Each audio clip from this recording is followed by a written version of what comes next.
How you doing there? Welcome back to Babble on Talmud. Today we're studying Daf Lamed, Daf 30 of Masechta Menachos. Friends, Gewaltige Daf today.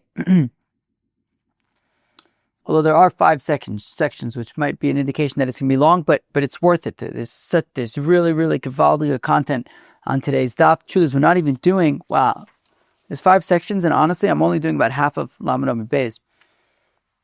Anyways, section number 1, when a Sefer Torah is fixable. This talks about when there are mistakes in the Sefer Torah. Under what circumstances can we say, okay, fix those mistakes? At what point do we say there's too many mistakes, yet the Sefer Torah needs to go into the Geniza? Section number 2, the last 8 verses of the Sefer Torah. This is the second time we are seeing this sugi. We saw it in Bava Basra about who wrote the last 8 verses of the Sefer Torah and other related topics. Very interesting. We discussed the mitzvah to write a Sefer Torah. I don't know that this is necessarily the main sugya of it. I wonder if it is. I don't know. But we'll discuss that a little bit. The mitzvah to write a Sefer Torah and how to and how not to be yotzei.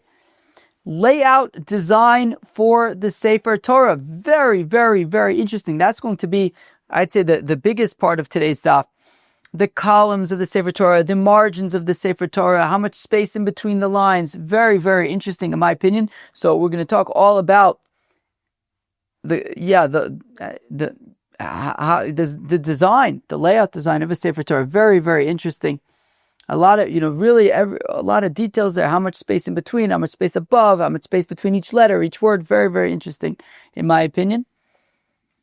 And finally, if the scribe omits the name of God,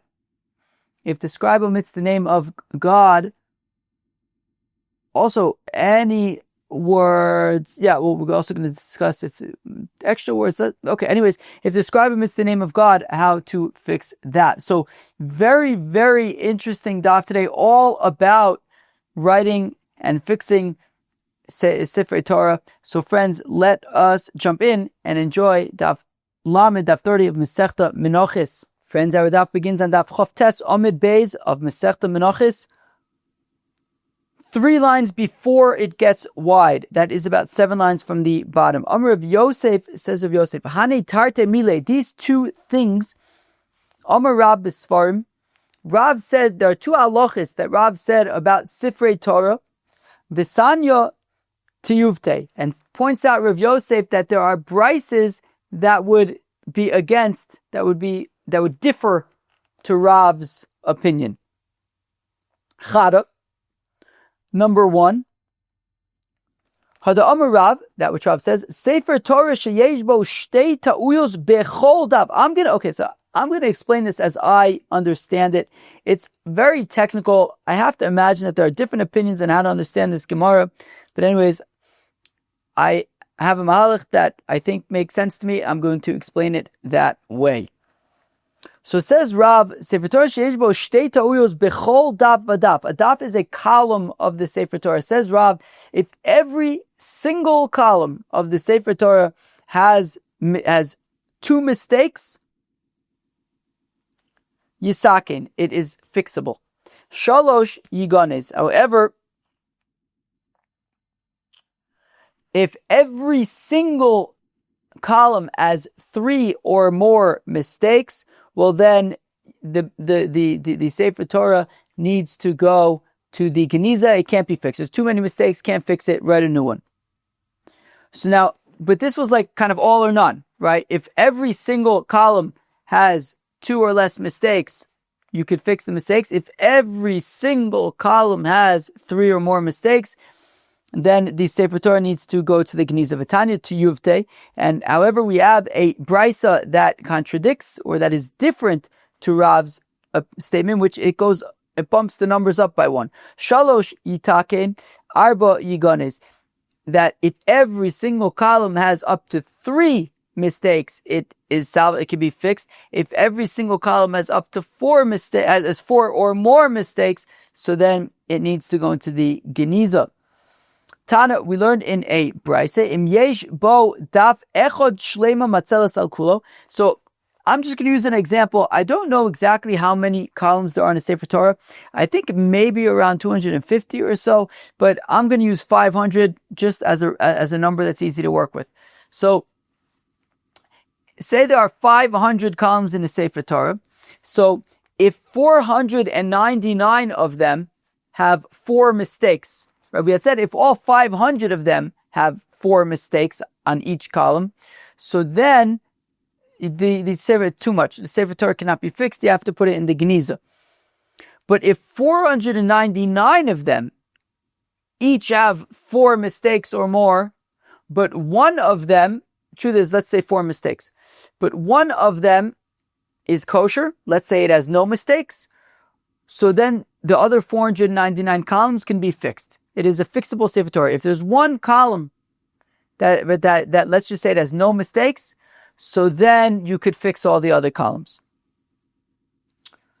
Once again, Tana im yeshbo daf echod shlema matzel sal kulo. Omer Yitzchak bar Shmuel bar Marta mishmei derav vehu dichsiv rube disifra shapir. Now, hopefully I understand this correctly, which is, so we said that if 499 columns have 4 mistakes on them, one column doesn't have any mistakes. We're going to discuss about that. Did I say 4? Wait, what did you say? 499 columns have 4 mistakes on them. One column, the 500th column, let's just say it doesn't have mistakes. We're going to talk about that last column in a second. Let's say it has no mistakes. So we had said, okay, we can fix all the other 499. However, adds Rav Yitzchak bar Shmuel bar Marta one more detail, one more requirement, which is of the 499, at least 250 of them don't have more than 4. So Kilu, if of the 499, all of them had like 10 mistakes, okay, that would be too much. But if 249 of them have like 10 mistakes, but 499 of them have 4 mistakes, so then the fact that the 500th one has no mistakes, you can fix all the other 499. Okay, it's very technical, but okay, that's what it is.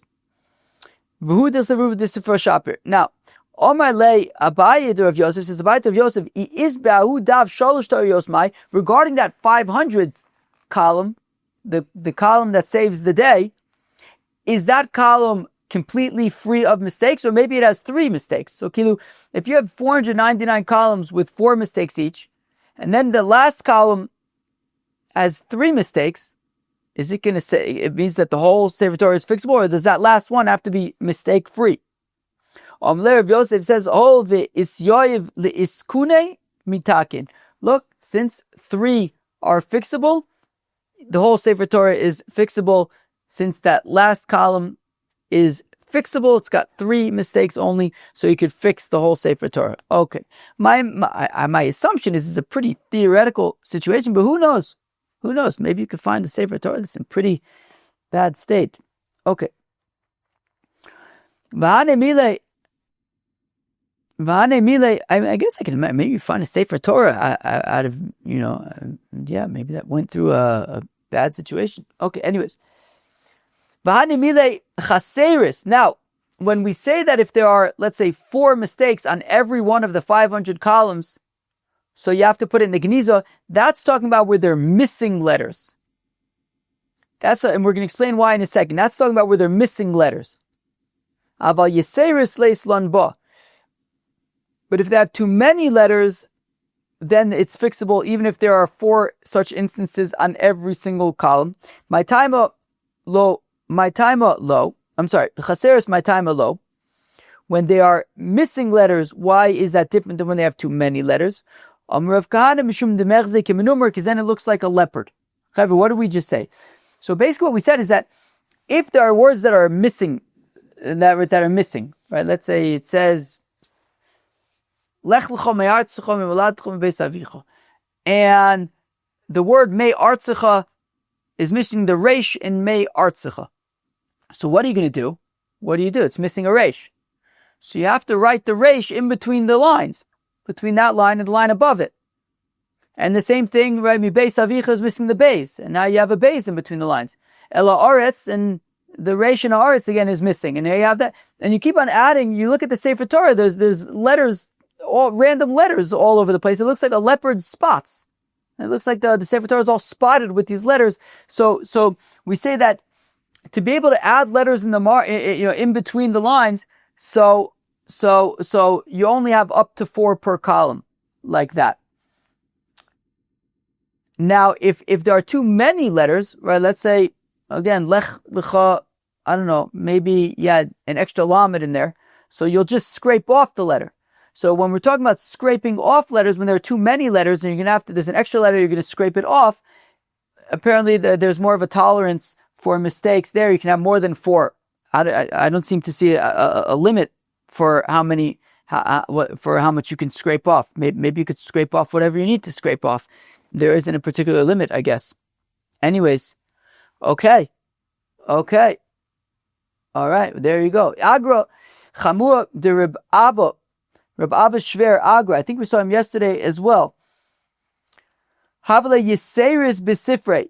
He had too many letters in his Sefer Torah. Yesterday he had an issue with his tefillin, and now apparently his Sefer Torah had issues. Also, the comment of Babble, he came to his Eidim, came to his son-in-law, Reb Abba. Omar Le, Reb Abba says, Lo Amar in El Bachaseris, Aval Yiseris Leislam Ba, you're good. The issue about leoparding and with too many mistakes to fix is only when there are if it's missing letters. You have the opposite problem of too many letters. That can be fixed. We could scrape them off. We'll fix it. Okay. Idach, the other statement of Rav, that Rav Yosef has a brisa that differs. The Rav says, Akosev Sefer Torah uva ligmor, that somebody's writing a Sefer Torah and he gets to the very end of the Sefer Torah. Le'enei Kol Yisrael, the end of the Sefer Torah. Gomer va'afilu be'emtza adaf, you can finish it even in the middle of the column. It's very interesting. So says Rav, comes to the last column of the Sefer Torah. So let's say the column has 50 lines. On line 32, that's a nice line. Line 32, Lev. After all, the last letter of the Sefer Torah is Lamed. The first letter is Bereshis, Lev. So on line 32, you get to Le'enei Kol Yisrael. Okay. So you'll finish writing the Sefer Torah on line 32 of the last column. Meisvei, we have a contradiction. Because of Sefer Torah, that if somebody's writing a Sefer Torah, Balu Ligmor, and they get to Le'enei Kol Yisrael, they get to the end of the Sefer Torah, Lo Yigmor be'emtza adaf. Don't finish writing the Sefer Torah in the middle of the column. Kederech shegomim b'chumashin, like we were doing chumashin. The assumption for now is that we're talking about like a regular chumash, right? You go to shul on Shabbos, you take a chumash off the shelf, right? Meaning, it's not a Sefer Torah. It's got the words of a Sefer Torah for whatever reason, to study from, to follow along with, whatever it is, but it's not an actual Sefer Torah. So in the chumashim, finish wherever you want to finish. Le'enei Kol Yisrael, where, so kilu. The assumption is that these chumashim were written, I guess at a certain point, they were writing things on scrolls, on parchment. So they're written on parchment, but they weren't meant to be used as Sefer Torah. And for those, you can finish wherever you want in the column. But by Ela Mekatzev Olich Ad Sof Adaf. Rather, when it comes to a Sefer Torah, however, if you realize that you're getting to the last few psukim of the Sefer Torah, and you realize that you're on the trajectory to finish writing in the middle of the column, so Ela Mekatzev Olich, make the lines thinner, right? So if normally you write, let's just say 10 words on a line, obviously it depends on the length of the words and stuff. Let's just say you write 10 words on a line. Maybe start writing 9 words and then 8 words and then 7 words, or whatever, to start writing less words on the lines so that the amount of words that you have are going to get you further down the column so that you can end the column at the end of the column. But if we're saying that there are 50 lines in the column, so on line 50. So the Mekatzev Olich Ad Sof Adaf, until you get to the bottom of the column. Nu. So on the one hand, Rav is saying, what do you say? Rav says you can, if there are 50 lines, Rav says you can finish Le'enei Kol Yisrael even on line 32. Whereas we have a brisa which says, no, davka, start writing less words on each line so that you can specifically finish on line 50 at the end. So Kika Omar Rav B'chumashin. When Rav says that you can end Be'enei Kol Yisrael in the middle on line 32, that's talking about Chumashin. Right? We're not talking about Sefer Torah there. We're talking about Chumashin. V'al Sefer Torah Kamer, but Rav said Sefer Torah. Right? Again, the Omar Rav, of course, of Sefer Torah, Uval Ligmor, etc. Rav specifically says he's talking about Sefer Torah, not Chumashin. B'chumashin shall Sefer Torah. No, meaning Bereshis, Shmos, Vayikra, Bamidbar. There, when you're getting to the end of those Svarim, Sefer Vayikra, Sefer Bamidbar, etc., so that you can end in the middle of the column. That's fine. However, when it comes to the end of Sefer Devarim, like the end of the entire Sefer Torah, then you would that Rav would agree with that you have to end at the bottom of the column.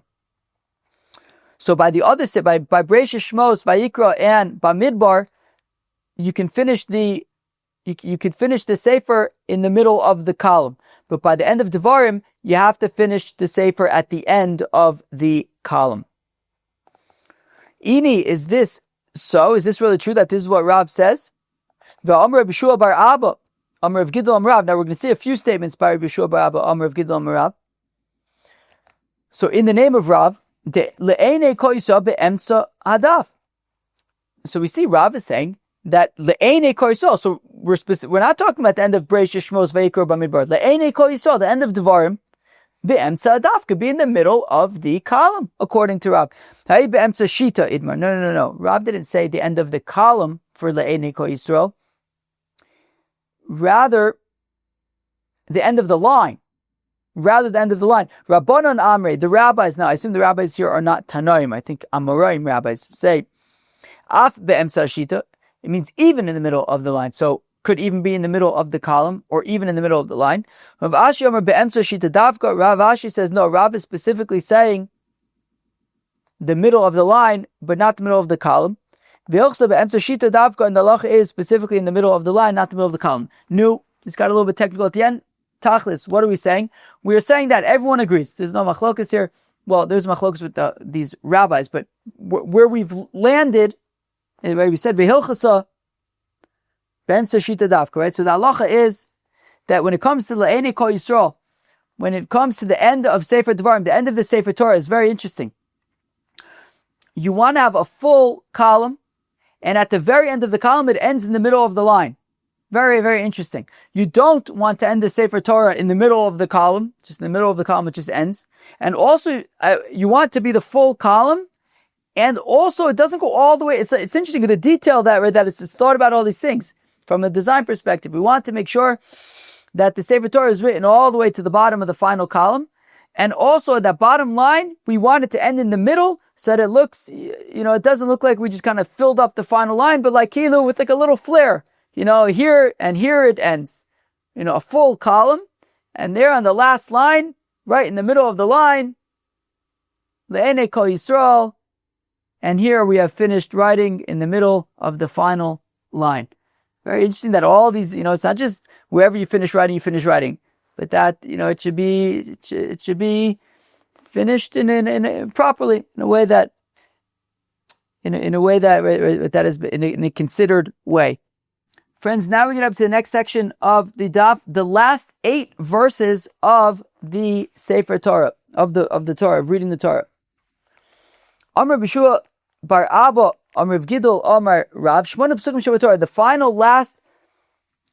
8 final Psukim of the Torah, from where it says, Vayamos Sham Moshe Eved Hashem, that Moshe Rabbeinu died.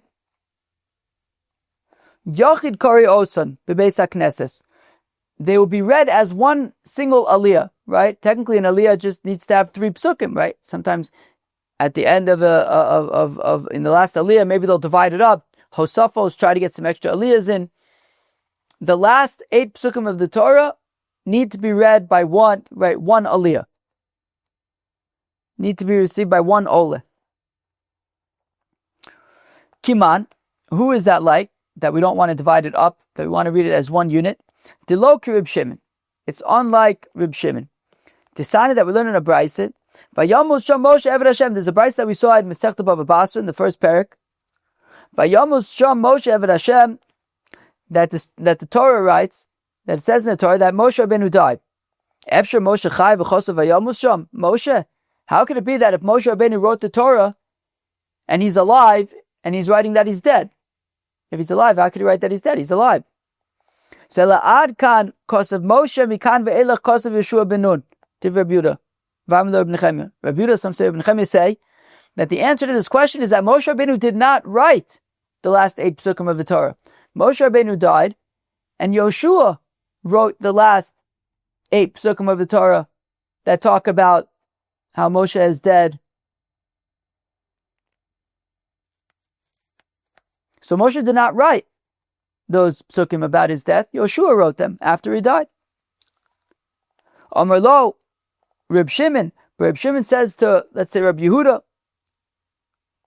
Efshir Sefer Torah choser os achas uchsiv lakoach Sefer Torah hazeh v'samtem osu v'gomer. At the end of Parshas Vayelach, at the end of Parshas Vayelach, Moshe Rabbeinu says, and take this Sefer Torah. How could it be that, if Yoshua wrote the last 8 psukim after Moshe died, then that means that if Moshe is instructing them, now take this Sefer Torah, that means that at that time it was incomplete. Moshe Rabbeinu was telling them to take this incomplete Sefer Torah. He was telling them to take a complete Sefer Torah. So therefore, Reb Shimon says, no, we're talking about a complete Sefer Torah. How could you have had a complete Sefer Torah if Moshe Rabbeinu was still alive? Ela ad kana Kadosh Baruch Hu Omer uMoshe. You can switch around these words. Omer v'Kosef. Rather, up until the last 8 verses of the Torah, the Rabbeinu Shalom dictated, and Moshe would repeat what he heard before then writing it down, just to make sure that he heard correctly and that there were no mistakes. Mikan va'elach. However, for the final 8 verses that talk about Moses' death, HaKadosh Baruch Hu Omer, the Rabbeinu Shalom dictated, uMoshe Kosef b'dema, and Moshe wrote them in tears. There's actually a machlokas about if it means that he wrote it with ink while he was crying, or if he was crying and used the tears as the ink. However, either way, the last 8 verses were very different than all of the previous verses, and they were written with tears, one way or another. They were written by Moshe, but in a different manner, and that involved tears. As we see by Baruch ben Neriah, when the Rabbeinu Shalom instructs Yirmiyahu Hanavi, after the Yidden had ignored all of the Rabbeinu Shalom's musar and warnings, and the Rabbeinu Shalom says to Yirmiyahu Hanavi, I want you to take a scroll and write down all of my warnings and all of my prophecies that I told to the Yidden to do tshuva and that they ignored, and write it down in a scroll and read it to the Yidden in Yerushalayim. And it says that Yirmiyahu dictated all of these prophecies to Baruch ben Neriah, and Baruch ben Neriah wrote it down and read it in Yerushalayim, and it was then brought to the nobles. And essentially they asked Baruch ben Neriah, how was this letter written? Vayomer loim Baruch, and Baruch says to them, Mipiv yikra elai es kol advarim ha'eleh, that Yirmiyahu Hanavi read out to me, he dictated to me all of these prophecies, all of this musar, va'ani kosev ala sefer badio, and I then wrote them down with ink. But it does not say that he repeated them because it was very difficult musar. So Lamed look Reb Shimon, so I say it's unlike Reb Shimon. Why is it unlike Reb Shimon? Because Reb Shimon says that essentially Moshe Rabbeinu wrote all of the Sefer Torah. If that's the case, then the last 8 psukim are no different than the rest of the Sefer Torah. Right? According to the first Shita, so the last 8 psukim are different, are fundamentally different than the rest of the Sefer Torah. They're written by Yoshua. According to Reb Shimon, it was all written by Moshe, so why should the last 8 psukim be any different than the previous 8 psukim, or than all the previous psukim? Reb Shimon, hov ishtini. You can even say it's Reb Shimon, since there are fundamental differences with the last 8 psukim. Nonetheless, they were written either with tears instead of ink, or instead of Moshe repeating what he heard and dictating, he wrote it, and it was a very solemn, sad experience, unlike the rest of the Sefer Torah. So there was because these 8 are still different, so therefore we have one person, we have one Ola, we don't divide them up, we treat them as a unit that we do not break up. There is Taka, a very interesting Tosfos over here. Not that Tosfos has a question, which I'm not going to get into the question, but it's based on a very interesting concept that I think is worth sharing. Based on the concept that Tosfos quotes the idea that when did Moshe Rabbeinu die? Moshe Rabbeinu died Shabbos Mincha. And because Moshe Rabbeinu died at Shabbos at Mincha, that's why we say Tziduk Hadin. That is the reason why we say Tzidkoscha Tzedek La'olam, Misorescha Emes, etc. Because that's when Moshe Rabbeinu died. Now Tosfos then Taka asks a question and says, he brings a kasha from Seder Olam that actually no, Moshe Rabbeinu actually died on Erev Shabbos. So the Mishnah Berurah Taka brings down from the Bach that Moshe Rabbeinu did die on Erev Shabbos, but he was only buried on Shabbos. Now, who was he buried by? I don't know, probably the Rebbeinu Shalom, right? Because nobody else was there, right? V'lo yoda ishas kvuraso ad hayom hazeh, I think it says. So, but he was only interred on Shabbos afternoon at Mincha, and that is why we say Tziduk Hadin at Shabbos at Mincha, either because Moshe Rabbeinu died then, or because that's when he was interred. The Mishnah Berurah also says that in addition, also Yosef HaTzadik and it was Moshe Rabbeinu, Yosef HaTzadik, and one other person. I think maybe he said Yaakov Avinu, but I thought Yaakov Avinu Lomes. Anyways, and he also says another reason is because Tziduk Hadin for the Rishonim are going back to Gehenim after Shabbos, so we say Tziduk Hadin for them at Shabbos Mincha as well. So I thought these were just interesting, a little interesting tangential tidbit, because it's a well-known idea that we say Tzidkoscha Tzedek La'olam on Shabbos Mincha because that's when Moshe Rabbeinu passed away. It's this Tosfos over here on Daf Lamed. You can have a look if you'd like. Chevre, now we discuss the mitzvah to write a Sefer Torah. Very interesting. Also, V'Amar Reb Yoshua Bar Abba Amar Rav Gidol Amar Rab. Halekeach Sefer Torah min ashuk. Somebody who buys a Sefer Torah from the market. Okay, let's say. I imagine, maybe, obviously I didn't get into the whole sugya of Ksifa Sefer Torah and buying a Sefer Torah and everything. But just from what I have seen, I imagine that there shouldn't be a difference between if I go to Machne Yehuda Shuk and buy a Sefer Torah there, or if I go to a sofer store and say I want to buy that Sefer Torah, right? Halukeach Sefer Torah min hashuk. Somebody who buys a Sefer Torah, kichotef mitzvah min hashuk. It's like he's snatching a mitzvah from the shuk. Meaning the mitzvah is to write your own Sefer Torah, and you can't be yotze by just buying it. So Rashi Taka says, right? Rashi says kichotef mitzvah. So Rashi says umitzvah avad. He is doing a mitzvah. Even if he buys a Sefer Torah, he is doing a mitzvah. Avol, ikosav have a mitzvah yiseret tvei. But if he wrote the Sefer Torah himself, that would be better. But he can buy a Sefer Torah. He can buy a Sefer Torah. It's very not clear from the Shulchan Aruch what he says about if you could buy a Sefer Torah. Though I did see, who quoted? Somebody quoted the Gra that we could pass in like Rashi, that even if you buy one, you are still doing a mitzvah. I think if you make a shaliach, I think that should be okay, right? If you make yourself for a shaliach to write the Sefer Torah for you, I think that should be okay. Now there's another scenario in which it's okay. So again, somebody who buys the Sefer Torah from the shuk, instead of writing one, he buys one. Kichotev mitzvah min hashuk. He's like he's snatching up a mitzvah from the shuk rather than doing it himself. Now, Ksavo, if he writes the Sefer Torah himself, so it's as though he received it directly from Mount Sinai if he writes the Sefer Torah himself. Amr of Sheshes says of Sheshes, im higia, afilos achas ma'alav akosov kiluk savo, and says of Sheshes, if he buys a Sefer Torah from the market, that has mistakes in it, so it's a puzzle Sefer Torah, and he fixes it, even if he only fixes one letter, and now it's kosher, it's as if he wrote the entire Sefer Torah. Tosfos Taka says something interesting, which is because he says, based on a Gemara that we learned in Masechet Ksubis, that it's forbidden to leave around a Sefer Torah that has mistakes, a postal Sefer Torah, for more than 30 days.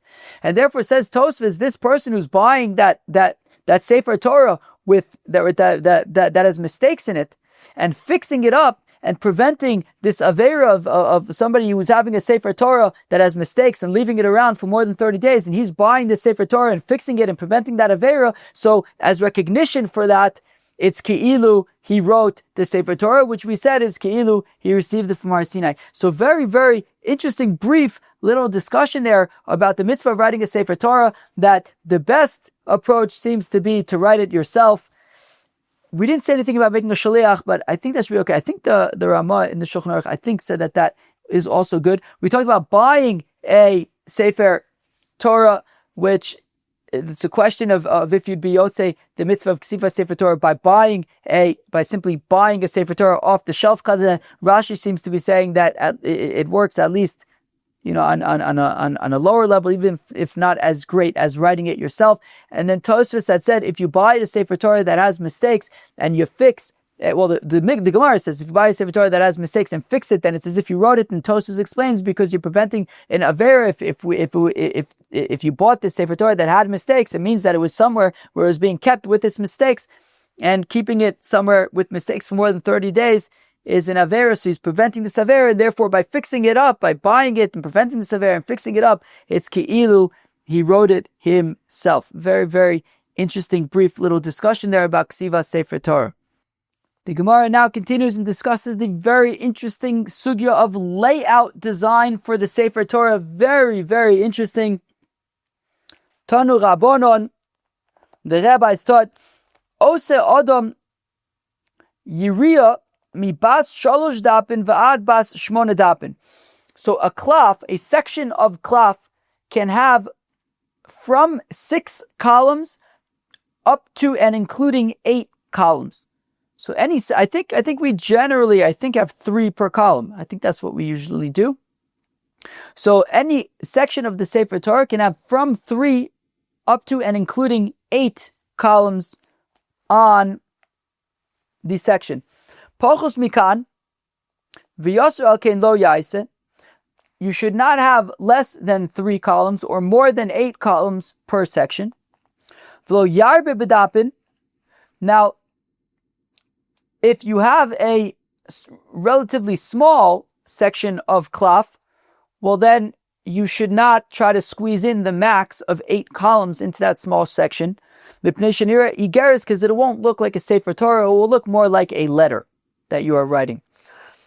V'lo yimad bedapin, and if it is a very large section of cloth, don't go for the minimum of 3, in which case you can have some very wide columns. It's going to be very difficult to read from, because your eyes are going to jump. You're going to get to the end of that very long column, and now you're going to have to go all the way back to the beginning of the column, and you're going to lose. It's going to be difficult to find the very next line after your eyes have had to jump such a long distance.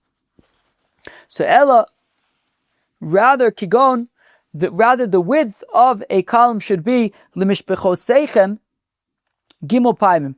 Essentially, the width of the word lemishbechoseichem, write that 3 times, and that width is the width of a column of a Sefer Torah. I saw in the Rambam and the Gaos Maimonios, I saw that there's an opinion that that's a tefach.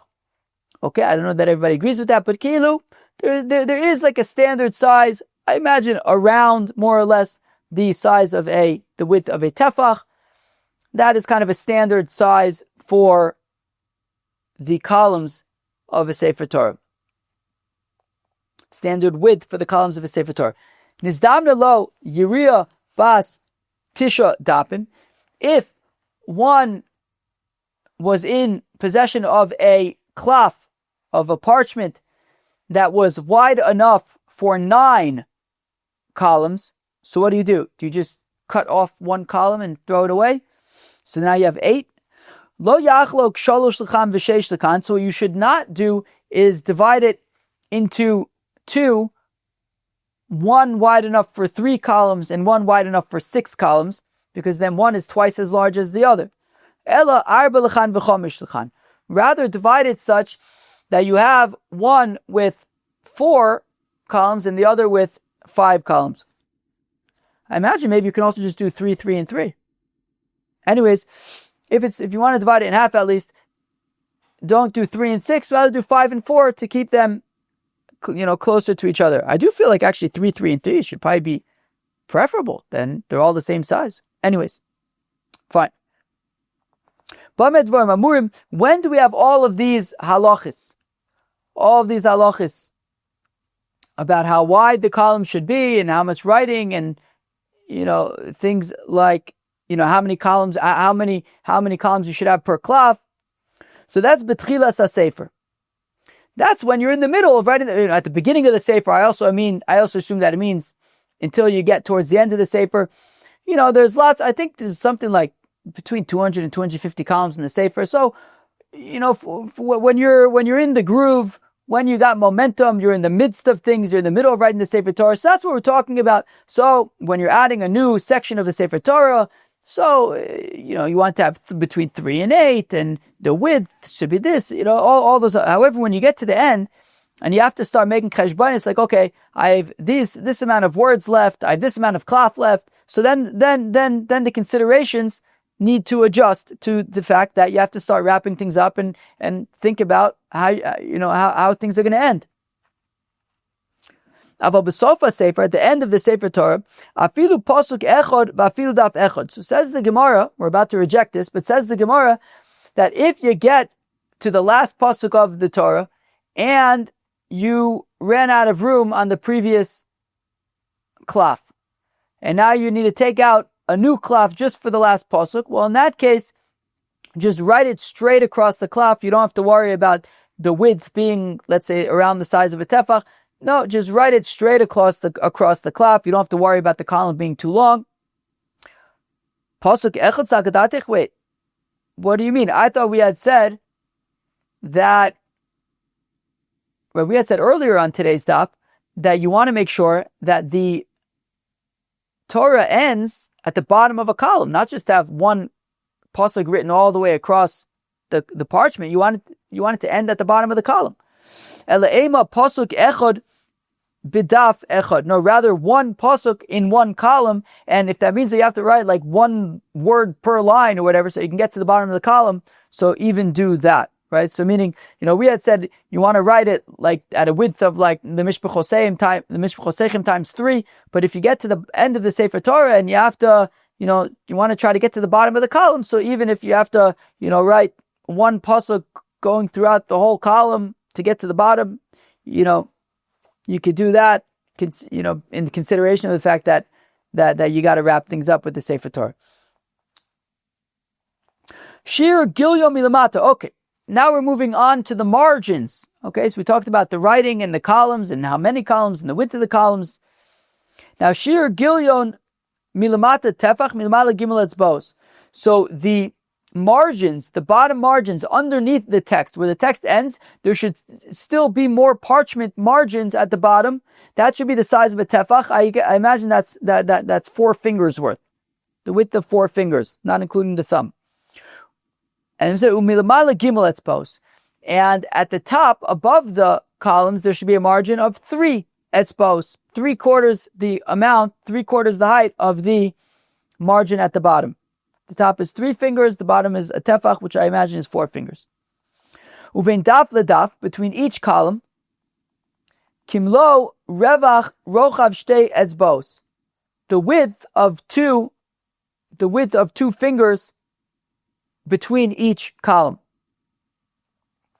Uvechumashin. Now, when it comes to chumashin, which are not kosher Sefer Torahs, they're written on scrolls. I guess at least at a certain point. Now, obviously, we write it on paper. But at least at a certain point, I imagine they were written on scrolls, and the scrolls could look similar to actual Chamisha Chumshi Torah, to actual Sefer Torah. So we say a Chumash, which is not a kosher Sefer Torah, so do things slightly differently. Milamata shalosh etzbos, milamala shtei etzbos. So the margin beneath the column should be only 3 etzbos and above only 2 etzbos. Uvein daf ledaf, and between each column, kimlo revach rochav gudal, the width of just your thumb. Okay, now going back to the Sefer Torah. Uvein shita l'shita, between each line of the Sefer Torah, kimlo shita, like the width of a line, so it sounds like essentially double spaced. Uvein teva l'teva, although double space, it's different than double space on the computer. I imagine that many of us are probably thinking about double space in the computer. I imagine double space in the computer is a lot more space, because there's also something called line height in font, in typography and stuff. Because right, so I imagine double space on the computer is probably not just the size of the letters, but also whatever line height there is as well. So double space on a computer is probably a little bit more spaced, if that was kind of where our brains were going to. But I think probably what it means is literally the amount of height of the line of writing. So one line of text, one line of space, one line of text, etc. Uvein teva l'teva, between each word. What's the width between each word? Kimlo os kitana, the width of a small letter. I assume that means the letter yud. Uvein os laos, and between each letter, kimlo chut asayra, just a hair's breadth. I guess just any amount of space between each letter, I imagine it sounds like is sufficient. Al yimayit adam es aksav lo mipnei revach shomatav lo mipnei revach shomala. A person should not start writing smaller if he realizes that he's getting to the bottom of the column and he's going to need the space for the tefach at the bottom or fakert at the top. If he thinks for whatever reason he thinks he needs more space, don't make the letters smaller. Don't I assume at the very least it means don't have certain lines that are smaller than others. Or you're supposed to, I don't think we talk here about sirtut, about etching lines into the cloth, but let's say in the middle of the column, there was a mistake with the etching of the lines, and there were 2 lines that are, let's say 1 line or whatever, 2 lines, whatever it might be, that are smaller, then the spacing is off. So don't write the letters smaller to maintain a certain spacing. No, don't do that. Or to ensure proper spacing. Let's say there's a psucha or a stuma in the middle of the line that there needs to be spacing. Again, don't change the size of the letters in order to account for different spacing. Rather, what you need to do is you need to be looking ahead, really, and making sure, okay, how much space do I have? Do I have this? You should be thinking these in advance, not just on the fly, oh no, I'm running out of room, let me write smaller. Rather, things need to be taken, Babble b'cheshbon milchatchila, and to make sure to do everything properly, that everything is right. Nizdan lo teva bas chomesh osios. What if he has a word that has 5 letters, but he doesn't have enough room on the line for 5 letters? Lo yichtov shtayim besoch adav v'shlosha chutz ladav. Don't write 2 of the letters in the column and then you have 3 sticking out. Ela sholosh besoch adav v'shtayim chutz ladav. Rather, write 3 of the letters in the column and you can have 2 of them sticking out. Nizdan lo teva bas shtei osios. Now, what if there is a word that has in it only 2 letters? Can I just write that in the margin? After all, we said there's 5 letters, you can write 3 in the column and 2 in the margin. What if I simply have a word that's 2 letters? Can I just write that in the margin? Lo yizurkena, don't throw it ben adapin in the margins between the columns. Ella chose b'tchilas hashita. Just take that 2-letter word and start the next line with it. Now, for the final section of the daf, if the scribe omits the name of God, what to do? Hatoya b'Hashem, if somebody makes a mistake, if the scribe makes a mistake and leaves out the name of God, gorer es ma she kosav, v'tola es ma she gorar, v'chosav es Hashem al makom hagerer, divrei Rabbi Yehuda. So let's say, vayidaber Hashem el Moshe lemor, and he writes vayidaber el Moshe lemor. He left out Hashem. So what do you do now? How can you fix that? Says Rabbi Yehuda, what you could do is take a scraper and scrape off El Moshe and replace El Moshe with Hashem. And El Moshe then goes above the line. It goes in between the lines.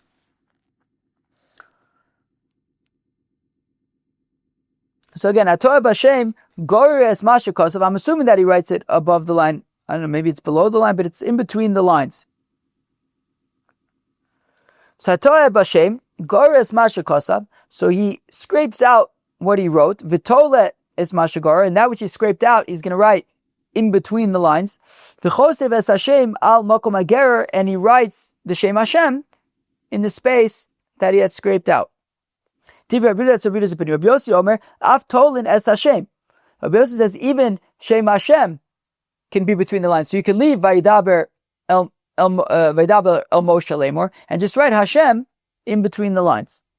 Rabbi Yitzchak Omer says, Rabbi Yitzchak Af Mochek v'chosev. Rabbi Yitzchak says that even if the ink is still wet, you can erase it and it'll be a bit smudgier than scraping off, but that's still acceptable according to Rabbi Yitzchak. Rabbi Shimon Shazuri Omer, Kol Hashem Kulo Tolin, Mikzaso in Tolin, that if like Rabbi Yossi, you're going to write the Shem Hashem between the lines, it has to be the entire Shem Hashem, not just some of the Shem Hashem. Rabbi Shimon ben Elazar Omer says Rabbi Shimon ben Elazar, Mishum Rabbi Meir, the name of Rabbi Meir. Now we learned in Masechta Eruvin on Daf Yud Gimel that Rabbi Meir was taka a scribe, and he says Ein kos v'nes Hashem lo al makom hagerer v'lo al makom hamachak amchak maybe ve'ein tolin also. Says Rabbi Meir, no, all of these fixes for Shem Hashem we don't do. Kate said also Masalik Sariya Kula V'Gonza.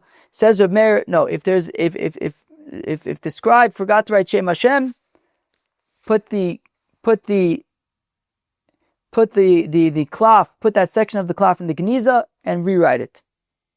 Itmar was stated of Chananel Amar Rav halacha, that the halacha is Tolin es Hashem, that you can be Tolin the Shem, you can write the name. I just looked at the article, it says in between, above the line, so you can write Shem Hashem above the line, like Rabbi Yossi says. Rabbi Bachana Rabbi Yitzchak Bar Shmuel halacha mochek v'chosev, like Rabbi Yitzchak says, that you can even erase while the letters are still wet, moist. V'lema mar halacha kamar umar halacha kamar. Why are they saying out the shitas that you can write it above the line, you can erase it? Just say the halacha is like Rabbi Yossi, the halacha is like Rabbi Yitzchak. Mishum da'apchulu, because sometimes people confuse it and switch around who says what. Maybe sometimes they say that Rabbi Yitzchak says that you could put it above the line, and Rabbi Yossi says you can erase. So therefore, by saying explicitly what is allowed, then it's clear what their opinion is. Friends, that was Daf Lamed. We're going to end here. Even though we have a lot to do, but then it kind of continues for a while. We'll pick up from here tomorrow. That was Daf Lamed of Masechta Menachos. Friends, there were many interesting topics on Daf Lamed of Masechta Menachos, in my opinion, starting with when a Sefer Torah is fixable. Less than 4 mistakes on every column is fixable. If there are 4 mistakes on every single column, you put it in the geniza. Or 1 column with less than 4 mistakes and more than half with less than 5 or 6. That was pretty technical. And one thing I forgot to write here is that also this only applies to when it's missing letters and you have to add letters and it looks like a leopard. But if there's too many letters, you could just scrape them off, and we did not see any kind of limit to that. The last 8 verses of the Torah must be read in one aliyah. Rabbi Yehuda / Rabbi Nechemia say that those last 8 verses were written by Joshua. Reb Shimon says that Moses wrote them in tears, whether that's because he was crying, or not only was he crying, but he used those tears to write the last 8 letters, and then 8 verses. And we saw an interesting Tosfos. We talked about an interesting Tosfos about the fact that we say Tzidkoscha Tzedek La'olam at Mincha on Shabbos, because that is the time that Moshe Rabbeinu passed away. We saw other arguments to say that Moshe Rabbeinu did not pass away on Shabbos, rather he passed away on Friday, but he was interred on Shabbos at that time, and that is why we say Tzidkos Tzedek. We also said because that is when the Rishayim after Motzei Shabbos go back to get him, so therefore there's Tziduk Adin for them, which was an interesting discussion. The mitzvah to write a Sefer Torah, we discussed that buying one is like snatching a mitzvah. The question is, does that mean that you are nonetheless Yotzei or not? Rashi says that you are Yotzei, it's just not as great as writing it yourself. Now, writing a Sefer Torah is like having received it directly from Mount Sinai. Buying and fixing it is like you wrote it. And Tosfos says that that is because you are preventing the avera of someone keeping around a Sefer Torah that has mistakes in it. We discussed the layout design for the Sefer Torah. I'm not going to get into all the details now, but some of the things that came up were to finish the Torah at the bottom of the column in the middle of the line. We discussed that sections of parchment should have between 3 columns and 8 columns. We talked about the proper spacing between the columns in the margins above and below. We discussed finally if the scribe omits the name of God, what to do. Rabbi Yehuda says scrape and replace the words where God's name would go and replace them with God's name, and then those words would be replaced above the line. Rabbi Yossi says you can even write God's name above the line. Rabbi Shimon Shazuri says only the full name of God could be above the line, not just part of the name of God. Rabbi Yitzchak says you can erase words that are still moist and replace, not just scratch them off, but even erase the ones that are still moist, that are, I think it's a little bit smudgier, and you can replace that with the name of God. And Reb Meir says, no, in all these scenarios, you simply need to put the Sefer Torah in the Geniza. Friends, very interesting daf today, Daf Lamed of Masechta Menachos. Have a great day. Cheers.